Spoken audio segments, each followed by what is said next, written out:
دۆلاری ئەمریکی. دۆلاری ئەمریکی جۆرێکە لە دراوەکانی جیهان کە لە ویلایەتە یەکگرتووەکان و پاناما و ئیکوادۆر و ئێلسالڤادۆر بەکاردەهێنرێت و لە زۆربەی وڵاتانی جیهان ئەم دراوە بە مەبەستی بازرگانی و گەشتکردن و کۆمەڵێک کاری تر بەکاری دەهێنن. بەچووکترین یەکەی دۆلار پێی دەڵێن سنت. دۆلار دراوێکە لە کاغەز دروست ناکرێت، بەڵکو لە ١٧٥ لە لۆکە و لە ١٢٥ لە کەتانە. ڕۆژانە 8.9 تۆن مەرەکەب لە دروستکردنی دۆلار بەکاردەهێنرێت. تا ئێستا گەورەترین دراوی دۆلار کە چاپ کرابێت 100,000 دۆلار بووە. بۆ یەکەم جار و لە ساڵی 1992 یەکەم دۆلار لە ئەمریکا چاپ کرا. ئەو کاتە وەک ئێستا نەبوو کە تەنها لە کاغەزێک بێت، بەڵکو 3 جۆر بوو. بە بەهاترین جۆریان لە زێڕ دروست کرابوو. جۆری مامناوەندەکەی لە زی و جۆری سێمیشی لە کانزای مەز دروست کرابوو. هەر لەو ساڵشدا وەک دراوی فەرمی ئەمریکا ناسێنرا.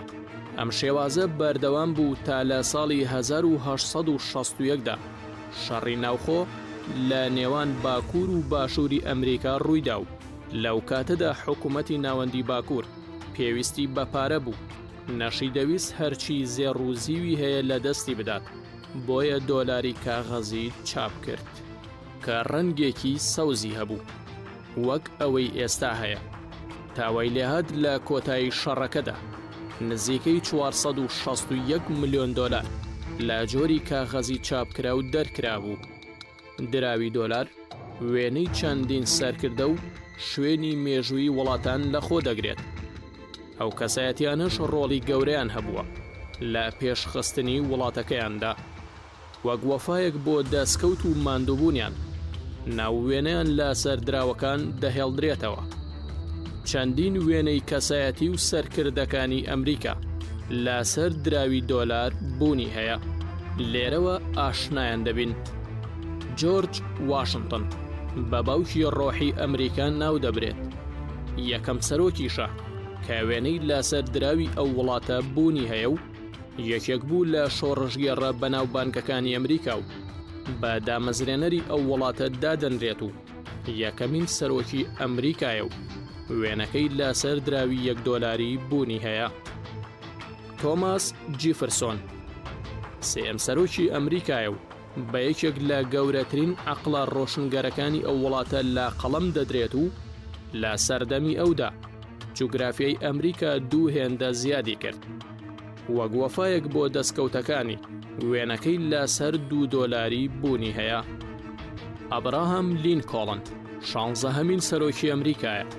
وڵاتەکەی لە پارچە پارچە بوون ڕزگار کرد و کۆتایی بە سەردەمی کۆیلایەتی هێنا، هەر بۆیە وێنەکەی لەسەر 5 دۆلاری پارێزراوە وەک ڕەمزێکی نیشتیمانی.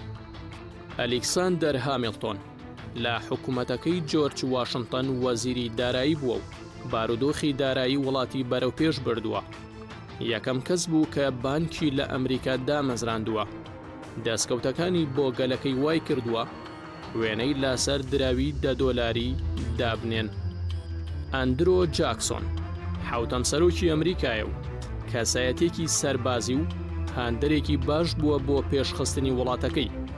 چەندین جار لە ڕوبەڕووبوونەوەی دوژمنەکانیدا و لە جەنگە سەختەکاندا سەرکەوتنی بەدەست هێناوە و بە تایبەت ئەو شەڕانەی کە لەگەڵ بەریتانیا ڕوویانداوە دادپەروەری کۆمەڵایەتی لە ئەمریکا چەسپاند، هەر بۆیە وێنەکەی لەسەر 20 دۆلاری دەبینین. یولیسیس گرانت 18هەمین سەرۆکی ئەمریکا بوو. ئەمریکیەکان بە پاڵەوانێکی نەتەوەیی ناوی دەبن.